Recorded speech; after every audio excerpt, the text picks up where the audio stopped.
Assalamualaikum warahmatullahi wabarakatuh. A'udzubillahi minasyaitonirrajim. Bismillahirrahmanirrahim. Alhamdulillah wa syukrulillah wassalatu wassalamu ala rasulillah Sayyidina wa maulana Muhammad bin Abdillah wa ala alihi wa sahbihi wa mawalah amma ba'du. Wa qala illahi anta maksudi wa ridhaka matlubi a'tini mahabbataka wa ma'rifataka. Selamat berjumpa kembali dengan channel Jejak Leluhur. Apa kabar semuanya? Semoga Anda sehat selalu dan selamanya dimudahkan rezeki yang halal juga berkah. Amin. Allahumma ya Allah ya Rabbal Alamin. Kawan-kawan, setelahnya kita membaca puji, syukur, salawat dan salam yang kita tujukan kepada junjunan alam, yakni Hadratus Sayyidina wa Maulana Muhammad sallallahu alaihi wasallam. Maka pada kesempatan kali ini saya akan mengajak Anda untuk menyiram kolbu kita, bagaimanakah caranya supaya kita semuanya bisa mendapatkan ketenangan jiwa. Jadi tengah-tengah orang lain sekarang banyak membicarakan tentang kebelut politik, membicarakan tentang ujaran kebencian yang membuat bingung diri kita, ya. Maka pada kesempatan kali ini saya akan membahas kembali kita berujlah dari dunia keramaian yang sedang banyak dibicarakan orang. Maka kita kembali berangkat ke sebuah pegunungan yang bernama Bukit Pengging. Karena sejarahnya di Bukit Pengging tersebut ada seorang pembesar Majapahit yang mengasingkan diri yang bernama Ki Kebo Kenongo, atau yang kemudian setelah pindah ke Bukit Pengging dinamakan dengan Ki Ageng Pengging atau Kiai Pengging. Nah kawan-kawan, sesungguhnya Ki Kebo Kenongo ini adalah seorang pejabat kerajaan Majapahit. Jadi sebelum datang di Bukit Pengging ini, ia dijejali dengan kesibukan jabatan. Semua itu merupakan kesibukan yang bersifat duniawi. Para pejabat dan penguasa di sana sudah larut dalam politik yang kotor. Hati mereka dirongrong oleh hawa nafsu dan keinginan yang tak pernah dapat dipuaskan.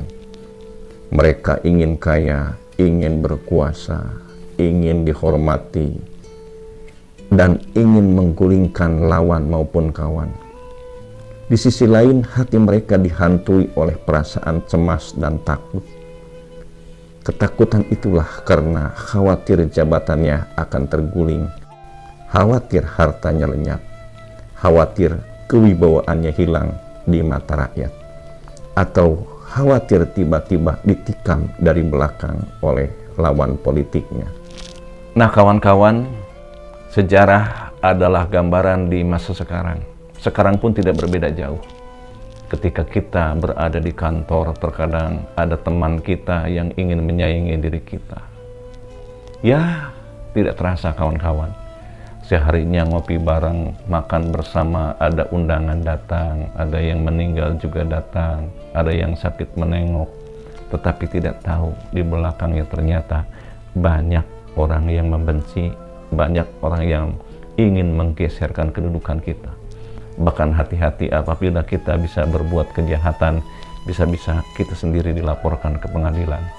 Dan akhirnya ternyata benar teman-teman, ternyata setelahnya orang terbongkar, kemudian mulai sedikit tercoreng, bahkan ia sudah keluar dari kedudukan tersebut, maka dibongkarlah kesalahan-kesalahan orang tersebut. Bahkan dengan kronik-kroniknya, teman-temannya dibikin orang tidak nyaman, diam di sebuah lembaga tersebut. Itulah teman-teman sekalian perilaku para pembesar kerajaan Majapahit di masa itu, tidak berbeda dengan zaman sekarang. Nah, perlu Anda ketahui bahwa Ki Kebo Kenongo ini adalah seorang keturunan bangsawan Majapahit. Ia masih keponakan Raden Patah, namun nasibnya tak beruntung. Ia seringkali kecewa karena merasa dipinggirkan oleh sanak kerabatnya. Akhirnya ia memutuskan diri untuk meninggalkan Majapahit dan ingin mengasingkan diri, mencari arti hidup yang sesungguhnya. Ternyata di Bukit Pengging dia menemukan kedamaian karena bergaul dengan kaula alit yang polos dan jujur. Di Bukit Pengging, Ki Kebo Kenongo mendapatkan kehidupan yang damai, tenang, dan menyenangkan. Ternyata hidup berdampingan dengan kaula alit dan petani miskin lebih dapat mendekatkan diri kepada Sang Hyang Widi dibandingkan dengan bergaul dengan para pejabat kerajaan. Ki Kebo Kenongo lalu mendirikan sebuah sanggar pemujaan di tempat itu. Di sanggar pemujaan itulah dia bersemedi dan mengheningkan cipta. Di tempat itu ia menyucikan kekotoran hati, tentu saja sesuai dengan agama dan kepercayaan yang dianutnya, yaitu agama Hindu. Seperti biasanya hari itu Ki Kebo Kenongo turun ke sawah untuk bercocok tanam. Semenjak menetap di kaki gunung tersebut, ia telah menanggalkan gelar kebangsawanannya dan berbaur bersama mereka. Bahkan ia merahasiakan dirinya, sehingga di desa Pengging itu tak seorang pun yang tahu kalau Ki Kebo Kenongo sesungguhnya adalah bangsawan dari kerajaan Majapahit. Di tempat itu ia disegani karena kearifan budi dan kebijaksanaannya. Sebagai petani, Ki Kebo Kenongo membiasakan diri untuk saling tolong-menolong dan tak segan-segan memberikan nasihat jika diminta. Itulah sebabnya sehingga ditokohkan oleh masyarakat di Dusun Pengging tersebut. Ketika Ki Kebo Kenongo sedang asiknya, ia sedang bekerja di sawah, kemudian ada anak yang datang menelusuri pematang sawah. Ki, ada tamu. Kemudian ia berhenti dari pekerjaannya. Tamu siapa, nak? Entahlah, Ki. Pokoknya orangnya pakai kuda datangnya. Mungkin orang jauh, Ki. Oh iya, saya mau berhenti dulu ya. Nah, kemudian Ki Kebo Kenongo berhenti dulu dan menghampiri tamu tadi. Ki Kebo Kenongo terus memperhatikan. Ia merasa belum pernah mengenal tamu yang datang yang tadi undang itu. Selamat siang, Ki. Lelaki itu berdiri ketika Ki Kebo Kenongo sudah berada di dekatnya. Ki Kebo Kenongo tersenyum ramah dan menganggukkan kepala, lalu ia menyambut jabat tangan dan telah diulurkan oleh lelaki itu. Siapakah Kisanak? Rasanya aku belum pernah mengenalmu, tanya Ki Kebo Kenongo. Memang benar, kita belum pernah berkenalan. Wajar saja jika panjenengan tidak tahu.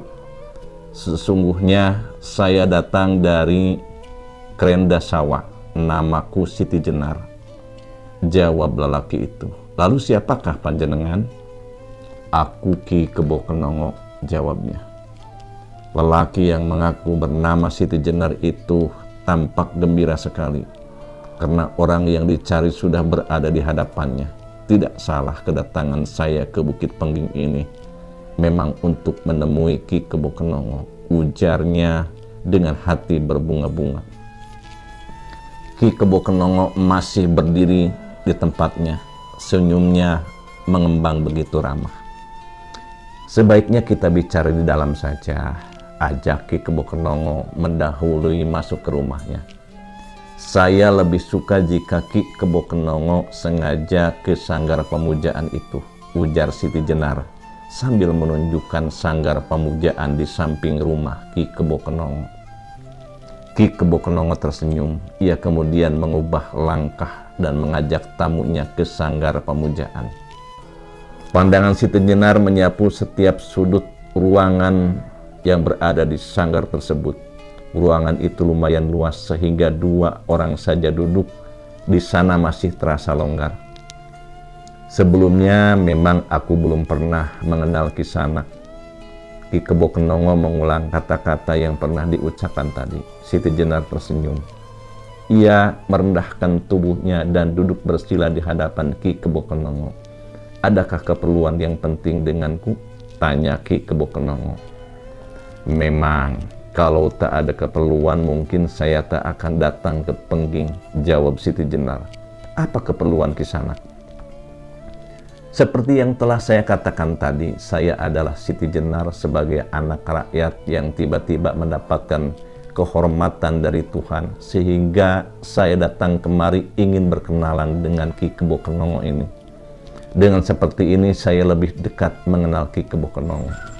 Apakah Anda hanya ingin kenal saja dengan saya? Kata Ki Kebo Kenongo. Tidak.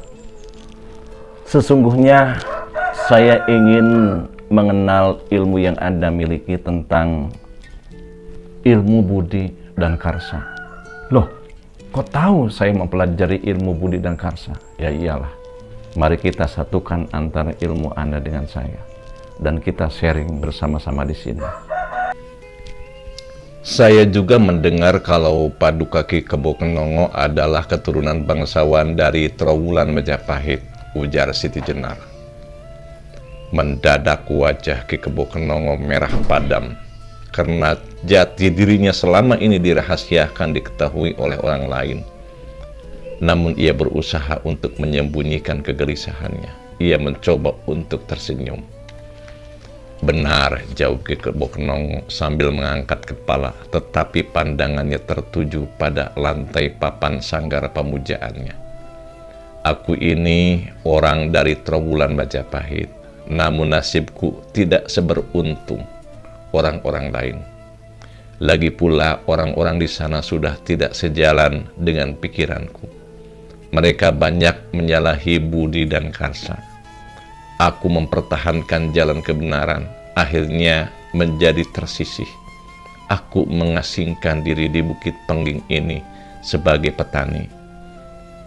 Orang-orang di Pengging tidak ada yang tahu siapa diriku sebenarnya. Karena itu, hendaknya Kisanak juga merahasiakannya. Di tempat ini aku lebih dapat mendekatkan diri kepada Sang Hyang Widi.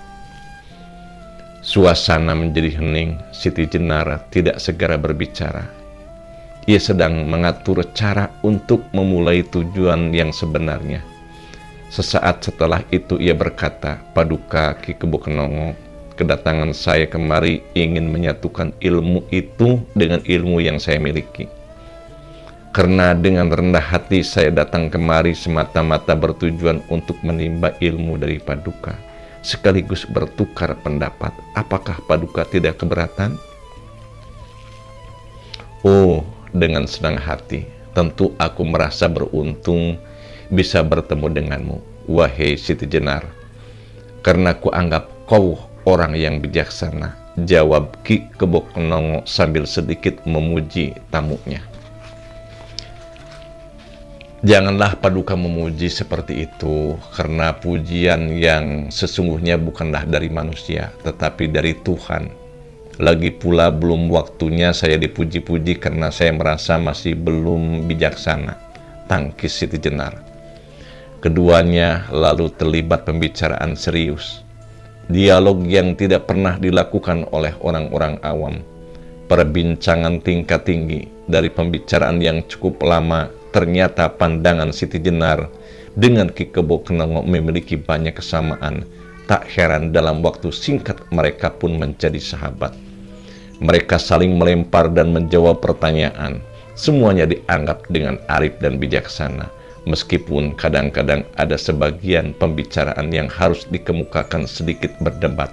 Namun karena Siti Jenar memajukan dasar-dasar yang cukup rasional, maka akhirnya Ki Kebo Kenongo pun menerimanya. Dialog diteruskan sampai malam. Ketika tepat pada pertengahan malam, keduanya menikmati hidangan yang penuh makna itu. Setelah itu kembali melakukan dialog mengenai ketuhanan dan kebenaran juga akal budi. Percakapan mereka terus bergulir seiring dengan bergulirnya embun di permukaan daun. Banyak pemikiran-pemikiran baru yang muncul. Mereka saling memberi tanggapan, sampailah akhirnya pembicaraan menyentuh tentang hakikat ketuhanan. Paduka, saya ingin bertanya karena saya tahu Paduka memeluk agama yang berbeda dengan agama saya. Paduka beragama Hindu, sedangkan saya beragama Islam, ujar Siti Jenar. Silakan Kisanak mau tanya apa. Menurut pendapat Paduka, di manakah sebenarnya Sang Maha Kuasa itu? Ki Kebo Konongo dikenal punya ilmu agama Hindu yang tinggi. Tidak segera menjawab. Tampaknya dalam masalah ini ia sangat berhati-hati, karena ia menilai bahwa persoalan itu sudah menyangkut masalah keyakinan. Karena Ki Kebo Konongo balik bertanya, "Jawab dulu pertanyaanku, di manakah pintu kematian?" Siti Jenar tak segera menjawab pula, sehingga keduanya pun terdiam dalam waktu yang cukup lama. Suasana menjadi hening. Setelah merenung dan berpikir, akhirnya Ki Kebo Konongo mulai menjawab. Namun jawabannya ditanyakan tidak secara langsung. "Aku akan mencari kolong dunia," ujarnya tiba-tiba. "Keliru," tugas Siti Jenar. Demi mendengar kalimat yang diucapkan oleh Ki Kebo Konongo, nampaknya ia dapat menangkap maksud yang tersirat dari ucapan Ki Kebo Konongo. "Kalau begitu, apakah aku besok akan memasuki alam kesunyian seperti yang sebelumnya dilahirkan?" Tidak. Paduka tidak akan bertemu dengan alam kesunyian seperti yang dimaksudkan. Ki Kebo Konongo mangut-mangut. Iya, aku kelak akan sejiwa dengan yang gaib, mandiri secara pribadi, menyatunya diri dengan keinginan berubah memasuki alam konsepsi. Siti Jenar masih menolak pertanyaan Ki Kebo Konongo. Bukan begitu, Paduka. "Kalau demikian, tolong aku jelaskan," pinta Ki Kebo Konongo. "Untuk memahami semua itu, maka terlebih dahulu Paduka Ki Kebo Konongo harus memahami tentang unang, uning, unong. Itu merupakan firasat kematian," kata Siti Jenar memberanikan diri. Tiba-tiba Ki Kebo Konongo mematikan lampu yang sejati tadi menerangi ruangan yang sangat terang tersebut. Ruangan menjadi gelap, namun keduanya justru tertawa karena menyadari ketidaktahuannya tentang apa-apa yang dimaksud dengan unang, uning, dan unong. Dialog kritis mereka berlanjut dengan tidak kenal waktu, seakan-akan keduanya menembus sampai batas langit. Pembicaraannya bagaikan air laut, semakin lama semakin luas, bahkan hampir tidak bisa dijangkau oleh akal manusia biasa. Akhirnya setelah berlangsung 3 hari 3 malam, barulah mereka sadar bahwa keduanya telah mengurai waktu demikian panjang memecahkan filsafat kebenaran. Akhirnya Ki Kebo Konongo mengakui kehebatan ilmu yang dimiliki Siti Jenar. Maka pada saat itu ia menerima ajaran Siti Jenar. Bahkan ia menyatakan diri masuk Islam. Dan tanpa disangka-sangka, Ki Kebo Konongo mengajukan permohonan agar Siti Jenar mau menerima dirinya menjadi seorang murid.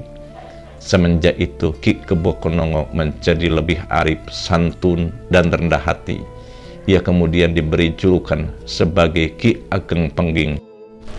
Nah kawan-kawan, ajaran yang dikembangkan oleh Siti Jenar dengan Ki Ageng Pengging terkenal dengan ajaran Manunggaling Kaula Gusti. Sederhana saja.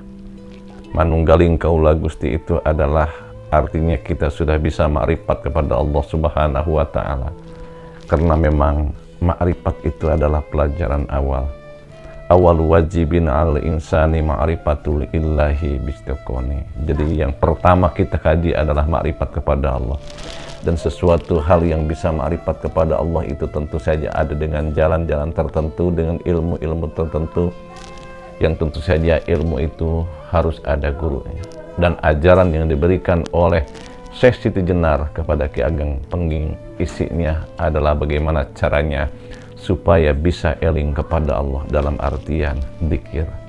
Oleh karena itu, ajaran unang, uning, unong yang diajarkan oleh Siti Jenar kepada Ki Kebo Konongo adalah kebanyakan mempelajari tentang dzikir sir atau dzikir hopi.